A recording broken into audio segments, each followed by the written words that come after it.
Terence টার্টলের নতুন বাড়ি। একটি বিশাল পাহাড়ের উপরে, একটি বড় বনের মধ্যে, একটি মাঝারি আকারের তৃণভূমি এবং একটি ছোট পুকুর ছিল। এই ছোট পুকুরে বাস করত টেরেন্স, কচ্ছপ এবং তার দুই সেরা বন্ধু স্যাম এবং স্যালি রাজহাঁস।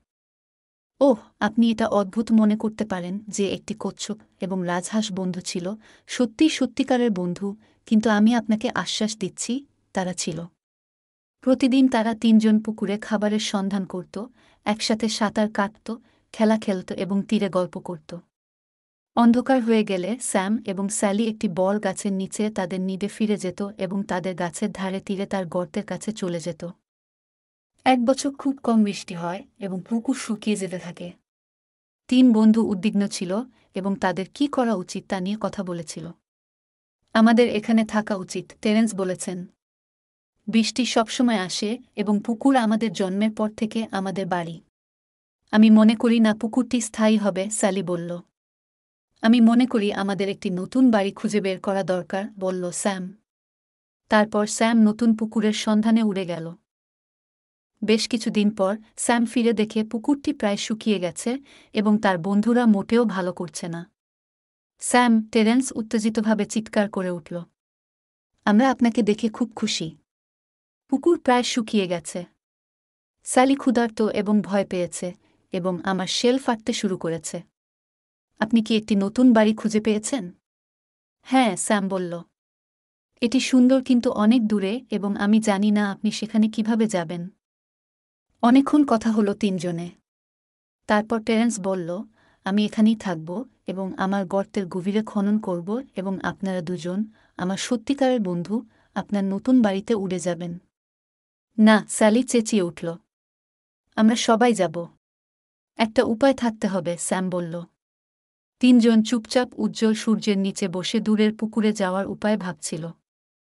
আমি জানি কিভাবে এটা করতে হয়, চিৎকার করে উঠল টেরেন্স। এই লাঠিটা দেখেছ, সে স্যামকে বলল। স্যালি এবং আপনি প্রত্যেকে আপনার বিলটি শেষ করবেন এবং আমি এটি মাঝখানে কামড় দেব। তারপর আপনি আমাদের নতুন বাড়িতে উড়ে যেতে পারেন যখন আমি লাঠিতে ঝুলতে থাকি। আমরা সবাই একসাথে থাকতে পারি। আবার তিনজন চুপ করে বসে রইলেন টেরেন্সের ভাবনার কথা। এটা কাজ করবে, স্যালি বলল। আমি রাজি, টেরেন্স বলেছেন। হয়তো, স্যাম বলল। স্যাম কয়েক মিনিটের জন্য টেরেন্স এবং স্যালির দিকে তাকিয়ে বলল, হ্যাঁ, আমি মনে করি এটি কাজ করবে, কিন্তু আমরা কেউ কথা বলতে বা মুখ খুলতে পারি না, যাই হোক না কেন। সবাই কি বোঝে? কেউ কি একমত? হ্যাঁ, স্যালি বলল। আমিও একমত, টেরেন্স বলেছেন।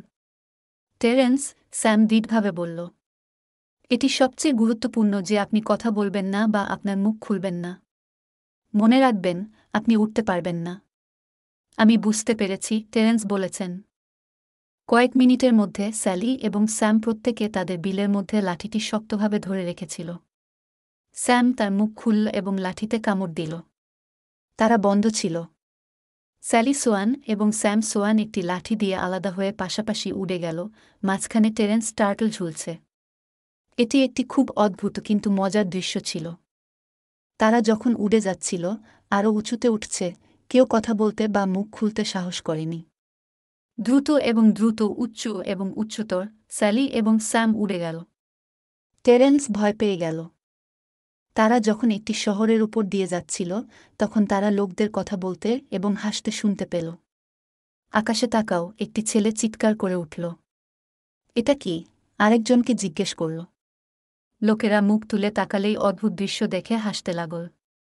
তারা লাঠিতে কচ্ছপ বহনকারী মূর্খ রাজহাঁসদের দিকে হেসেছিল, শীষ দিয়েছিল, হুট করে ডাকছিল এবং হল্লা করেছিল। টেরেন্স সব আওয়াজ শুনেছে কিন্তু কি ঘটছে তা দেখতে নিচের দিকে তাকাতে পারেনি।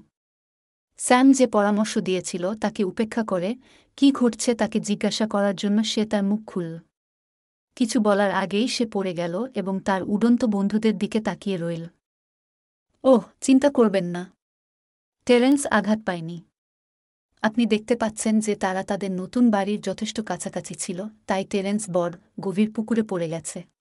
কিন্তু তার সত্যিকারের বন্ধুর কথা না শোনা তার জন্য অন্যভাবে শেষ করতে পারত।